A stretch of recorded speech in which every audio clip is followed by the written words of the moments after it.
السلام علیکم ورحمۃ اللہ وبرکاتہ۔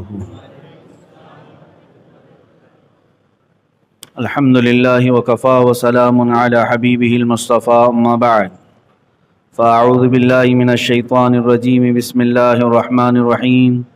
ان اللہ وملائکتہ یصلون علی النبی یا ایہا الذین آمنوا صلوا علیہ وسلموا تسلیما۔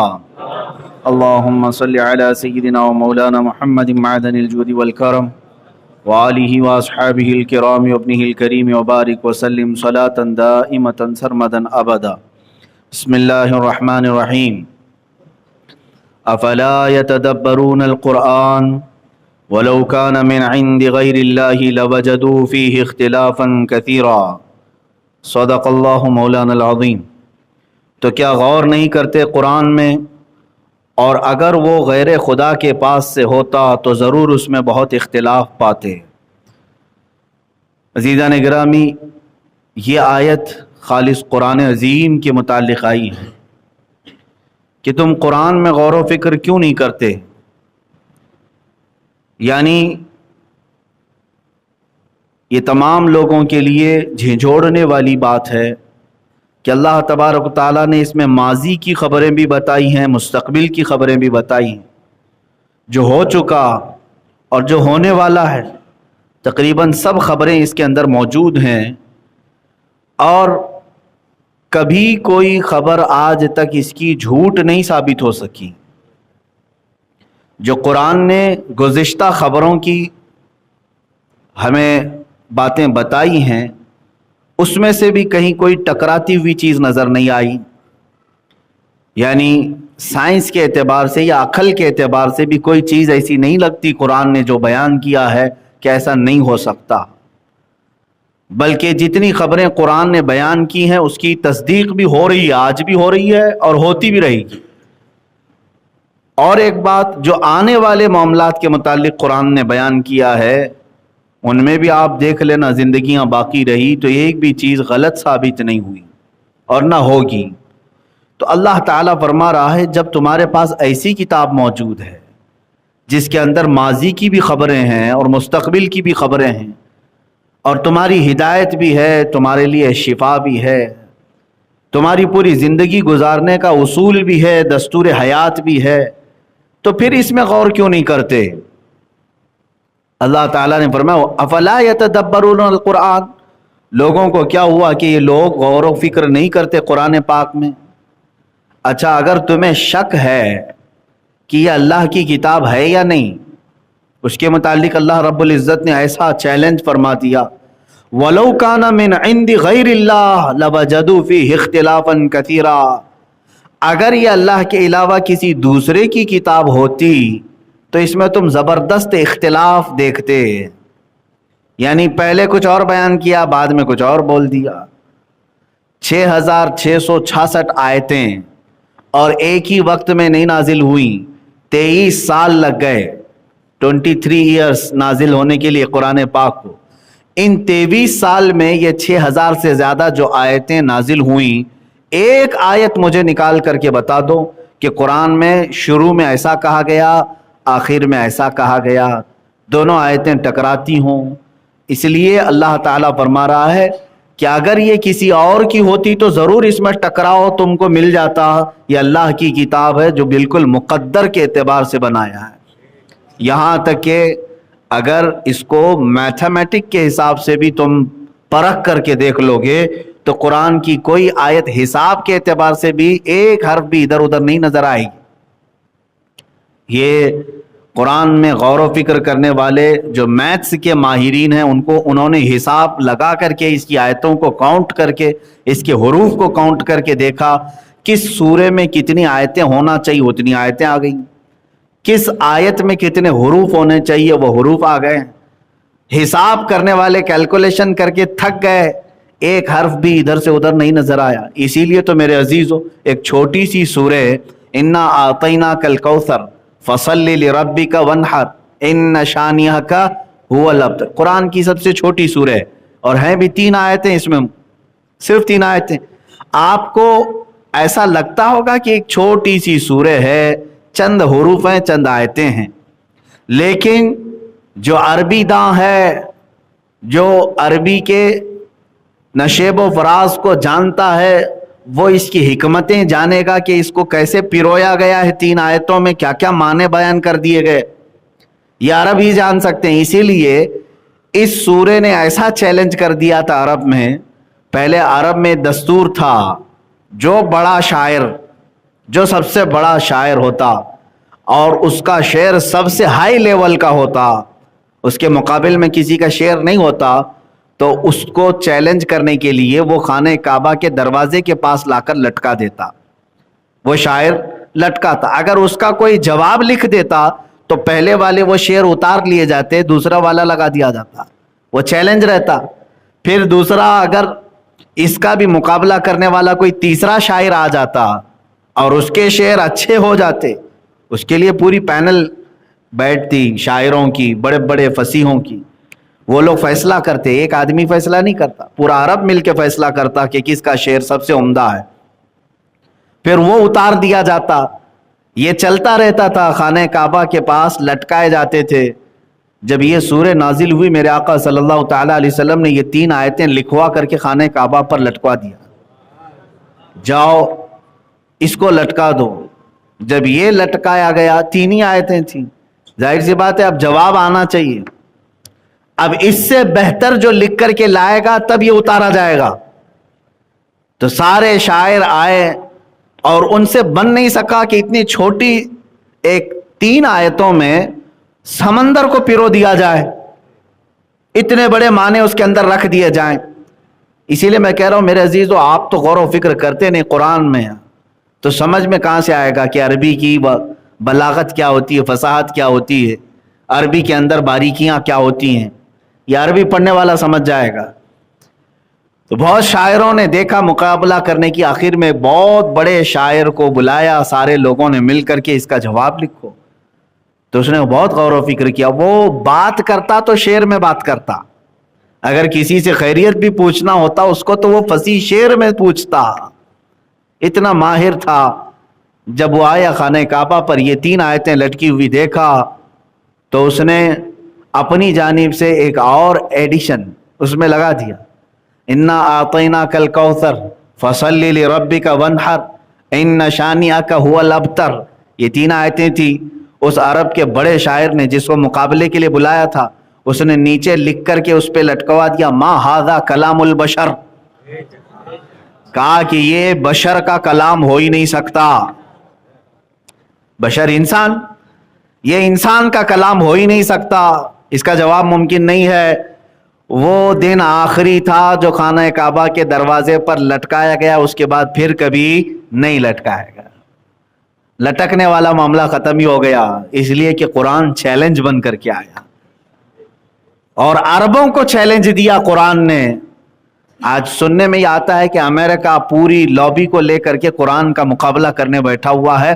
الفرقان نام سے انہوں نے کتاب لکھی، الفرقان نام سے، اور اس کو مشہور کرنے کی کوشش بھی کیا۔ چائنا میں بھی ہم نے سنا، کیونکہ چائنا کی عادت ہے ہر چیز کا ڈپلیکیٹ بنانے کی، سوچا ہوگا کہ قرآن کا بھی ڈپلیکیٹ بنا دیں، اور امریکہ نے اپنی پوری لابی کو لے کر کے الفرقان، آپ کو پتہ ہے فرقان، اتنے سارے مسلمان ہیں، کہاں بات ہے، وہ پتہ نہیں کہاں لکھا اور کہاں چھپا اور کہاں چھپا، لیکن قرآن کا مقابلہ نہیں کر سکا۔ میرے عزیز، یہ وہ امریکہ جہاں تمہاری صبح اور شام انگلش میں ہوتی ہے، جہاں تمہاری زبان اور تمہاری بول چال عربی سے ذرا برابر بھی واقفیت نہیں رکھتی، تم ساری جمعیت کو لے کر کے قرآن کا مقابلہ کرنے کی کوشش کر رہے ہو۔ خدائے عزیز و جبار نے اس زمانے میں جب اسی زبان کے ماہرین تھے تب چیلنج کیا تھا کہ لکھ کر کے لاؤ، وہ بڑے بڑے جو عربی داں تھے وہ نہیں لا سکے، تو پھر انگلش دان جو ہیں وہ عربی کا مقابلہ کرنے کی کیسے سکت رکھ سکتے ہیں؟ بناؤ گے تم، ہو سکتا ہے اس طرح کی بہت ساری کتابیں بنا لو گے، لیکن ان کتابوں کا حال وہی ہوگا جو اور دوسرے ناول اور دیگر کہانی کی کتابیں ہیں، بہت ساری آتی ہیں، شیکسپیئر کی کتابیں بھی آئی اور چلی گئی، بہت سارے ناول بھی آتے ہیں، کہانیاں لکھی جاتی ہیں اور چلی جاتی ہیں. تم کتاب لکھ تو دو گے لیکن اس کا حفظ کرنے والے کروڑوں حافظوں کو کہاں سے پیدا کرو گے؟ اور اس کی تلاوت میں مزے لینے والے کہاں سے پیدا کرو گے؟ عزیزان گرامی، قرآن صرف یہ دکھنے والے ورق کا ایک گتھا نہیں ہے، اس کے اندر کشش ہے، اس کے اندر کھچاؤ ہے. برسوں سے تم قرآن سنتے آ رہے ہو، کبھی آج تک آ کر کے امام صاحب سے نہیں کہا کچھ دوسرا بھی پڑھو، نماز میں وہی پڑھتے ہو؟ کبھی نہیں کہا ہر نماز میں سورہ فاتحہ ہی پڑھتے ہو؟ آپ سنتے بھی ہیں اور مزہ بھی لیتے ہیں، اس لیے کہ قرآن 14 صدیاں کیا 14,000 سال بھی ہو جائیں پرانا نہیں ہوگا. اس کی جو کشش ہے وہ تم کہاں سے لا سکو گے؟ اس کا جو کھچاؤ ہے وہ کہاں سے لا سکو گے؟ نہیں لا سکو گے. یہ قرآن اللہ کا کلام ہے، اسی لیے اللہ نے فرمایا اگر یہ دوسرے کی طرف سے ہوتا تو تم پھر اس میں بہت زیادہ ٹکراؤ بھی دیکھتے. یہاں کچھ اور بول رہا ہے، وہاں کچھ اور بول رہا ہے. اس لیے کہ میرے پاس سٹڈی کیا ہوا تھوڑا بہت ہی میرا مطالعہ ہوگا. جو ہندوؤں کی کتابیں بھی ہیں، رگ وید ہے، مہابھارت وغیرہ کے سلسلے میں جو چیزیں کتابیں ملتی ہیں، رامائن ہے، گیتا ہے اور بہت ساری کتابیں، ان کتابوں میں خود کئی جگہوں پر اختلاف پایا جاتا ہے. یہ میں نہیں کہہ رہا، اگر میں کہوں تو ظاہر سی بات ہے ان کو تکلیف ہوگی، بلکہ ان کتابوں کو پڑھنے والے، ان کی گائیڈ لکھنے والے جو بڑے بڑے پنڈت ہیں، ان میں سے ہی بعض پنڈتوں نے یہ دعویٰ کیا ہے کہ یہ کتابوں کا لکھنے والا کون ہے ہم کو معلوم ہی نہیں ہے، پتہ ہی نہیں. بعض نے بعض کی طرف نسبت کی، بعض نے بعض کی طرف نسبت کی، انہیں خود اختلاف ہے. اور اختلاف کیسے نہیں ہوگا؟ ظاہر سی بات ہے اس کی حفاظت نہیں ہو سکی، الگ الگ جگہوں پر الگ الگ بیانات آ گئے. اسی طرح بائبل کی بات آپ لے لیں، انجیل جو تھی وہ اللہ کی کتاب ہے، لیکن بعد میں عیسائیوں نے اس میں جو خرد برد کیا ہے وہ آج صاف نظر آتا ہے. کچھ پرانی انجیل کو اٹھائیں تو کچھ اور دکھتا ہے، نئی انجیل کو اٹھائیں تو کچھ اور دکھتا ہے.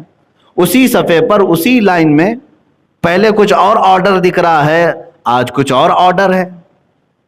تو اس سے پتہ چلتا ہے کہ ایک کا لکھا ہوا نہیں ہے، اس میں خرد برد ہوا ہے. میں چیلنج کرتا ہوں پوری دنیا سے، 14 صدیوں پہلے والا قرآن جو سیدنا عثمان ابن عفان رضی اللہ تعالیٰ عنہ کے ہاتھوں سے لکھا ہوا تھا، صحابی رسول ہیں، داماد رسول ہیں، قرآن خود اپنے کانوں سے سنا ہے رسول کی زبان سے، ان کے ہاتھوں سے ان کے زمانے میں لکھا ہوا قرآن آج بھی موجود ہے. آج بھی موجود ہے، ترکی کے میوزیم میں موجود ہے قرآن. آج کا چھپا ہوا قرآن اور 14 صدیوں پہلے والا قرآن جاؤ ملا کر کے دیکھ لو، ایک آیت کا بھی فرق آ جائے، آیت تو دور کی بات میرے عزیز، ایک حرف کا بھی فرق آ جائے تو میں تمہارا چیلنج ایکسیپٹ کرنے کو تیار ہوں. تم ملاؤ گے آج بھی اس 14ویں صدی والے پرانے قرآن کو، تمہیں سمجھ میں آئے گا حرف بحرف وہی ہے. اسی لیے کہ قرآن اللہ نے مولویوں کے ہاتھ میں نہیں دے دیا کہ تم حفاظت کرو، اللہ نے قرآن میں فرمایا ہم نے اس کو اتارا، ہم ہی اس کی حفاظت کریں. ہاں، یہ صرف جو ہے ہم لوگوں کے ہاتھ کی بات نہیں ہے کہ قرآن جو ہے مسلمانوں کو دے دیا گیا، علماء کو دے دیا گیا، حافظوں کو دے دیا گیا کہ تم حفاظت کرتے رہو. نہیں، اللہ فرماتا ہے انا نحن نزلنا الذکر وانا لہ لحافظون، ہم نے قرآن کو اتارا اور ہم ہی اس کی حفاظت کریں گے، کوئی کچھ نہیں کر سکے گا. اب قرآن پاک کے متعلق جو اس کی اعجاز ہے، اعجاز کہتے ہیں عاجز کرنے والی چیز.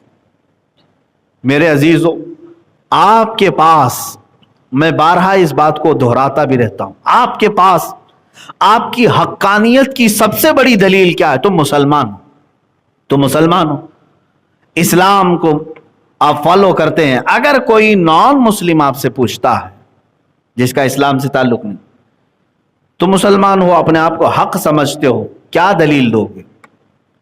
ظاہر سی بات ہے اس طرح کے ڈیبیٹ بہت سارے ہوتے ہیں اور بڑھتے بھی چلے جاتے ہیں. اگر تم رسول پاک صلی اللہ تعالی علیہ وسلم کی زندگی کو پیش کرتے ہو تو کہے گا یہ کہانیاں ہیں تمہاری بنائی ہوئی، ہم نے تو دیکھا نہیں اور نہ تم نے دیکھا ہے. میرے نبی صلی اللہ تعالی علیہ وسلم نے اپنے ہاتھ کی انگلی کے اشارے سے چاند کو شق کر دیا تھا. ٹھیک ہے ہم مانتے ہیں, لیکن وہ سامنے والا اگر یہ کہے یہ تو پرانی بات ہے, تیری کتابوں میں ہوگی, تو مانتا ہوگا, میں نے تو دیکھا نہیں. دیکھنے والی کوئی چیز ہے تیرے رسول کی کوئی نہیں. انہوں نے سورج کو پلٹا دیا تھا, یہ بھی پہلی کی بات ہے. انہوں نے بہت سارے معجزے کر دکھائے, یہ بہت پہلے کی بات ہے. میرے عزیزو, تم کیا چیز پیش کرو گے؟ اپنے رسول کی حقانیت کے لیے اگر کوئی چیز پیش کر سکتے ہو تو یہ قرآن پاک ہے. یہ زندہ معجزہ ہے, آج تک موجود ہے. یہ رسول کا معجزہ ہے, آج تک تم پیش کر سکتے ہو. چاند کا شق ہونا, سورج کا پلٹانا, یہ سب الحمدللہ ہم اس کو ایکسپٹ کرتے ہیں.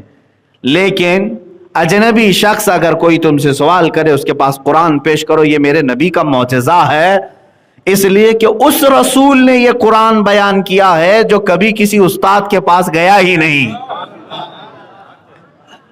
جو کسی اسکول میں نہیں پڑھا, کسی کالج میں نہیں پڑھا, کسی مدرسے میں نہیں پڑھا, کسی استاد کے پاس بیٹھا ہی نہیں. میرے نبی کا ایک لقب ہے امی. آپ درود میں بھی پڑھتے ہیں نا, صلی اللہ علی النبی امی. امی کہتے ہیں جو کسی سے نہ پڑھا ہو, جو کسی سے نہ پڑھا, اس کو کیا کہتے ہیں؟ امی.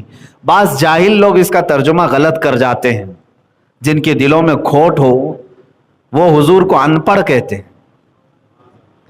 ان پڑھ میں اور کسی سے نہ پڑھے ہوئے ہونے میں زمین آسمان کا فرق ہے. ان پڑھ تم جاہل کو کہہ رہے ہو, میں کہہ رہا ہوں میرے نبی کا یہ اعجاز ہے اور میرے نبی کا یہ اعزاز بھی ہے کہ کسی بھی دنیا کے استاد سے نہ پڑھ کر کے بھی میرا رسول وہ باتیں بیان کر رہا ہے جہاں تک دنیا 1800 سال میں نہیں پہنچی. رسول پاک صلی اللہ تعالی علیہ وسلم کا یہ معجزہ نہیں؟ آپ کو حیرت ہوگی قرآن کی حقانیت کے متعلق. 18ویں صدی میں جب اٹلانٹک اوشین سمندر ہے, وہاں پر ایک جگہ دریافت کیا ایک سائنٹسٹ نے, اور بتایا کہ یہاں پر ایک ایسی جگہ ہے جہاں بہت اندھیرا ہے کہ ہاتھ نکالو تو بھی ہاتھ نظر نہیں آئے گا, وہاں سورج کی ایک کرن بھی نہیں پڑتی.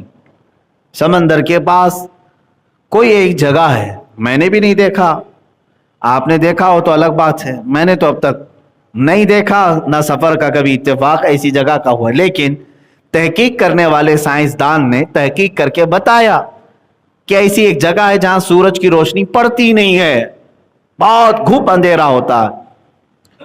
تو جب اس نے یہ بیان کیا تو علماء ربانیین نے سن کر کے قرآن کی وہ آیت بیان کی. سورہ نور میں اللہ تعالیٰ نے 18ویں پارے میں ارشاد فرمایا کہ موجن, اللہ تعالیٰ فرماتا ہے قرآن پاک میں, اذا اخرج یدہ لم یکد یراہا, کہ ایک جگہ ایسی ہے جہاں تم اپنا ہاتھ نکالو گے تو ہاتھ بھی نہیں نظر آئے گا. ظلمات بعضها فوق بعض, اندھیریوں پر اندھیریاں ہیں, اندھیریوں پر اندھیریاں ہیں.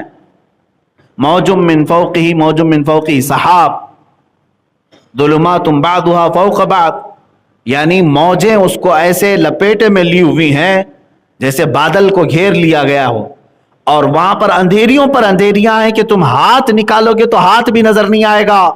سمندر کی ایک جگہ کی بات قرآن بیان کر رہا ہے, اور قرآن کس کی زبان سے بیان ہوا؟ رسول پاک کی زبان سے. تو جب اس سائنسدان کو یہ بتایا گیا, قرآن میں تو اس کو پہلے ہی سے ایکسپلین کر دیا گیا ہے کہ دنیا میں ایک جگہ ایسی ہے جہاں سورج کی کرن پڑتی نہیں, تو اس سائنسدان کو حیرت ہوئی. اس نے کہا کہ میں تو پھر مطالعہ کرتا ہوں. دیکھا تو قرآن میں موجود بھی تھی آیت. کہا یہ قرآن بیان کس کا کیا ہوا ہے؟ کہا محمد الرسول اللہ صلی اللہ علیہ وسلم. تو اس سائنسدان نے یہ کہا میں تو سمجھتا تھا کہ میں سب سے بڑا غواص, یعنی غوطے لگانے والا, سمندر کا سفر کرنے والا, مجھ سے پہلے بھی کوئی سمندر کے سفر کرنے میں ماہر آدمی تھا, محمد صلی اللہ تعالی علیہ وسلم.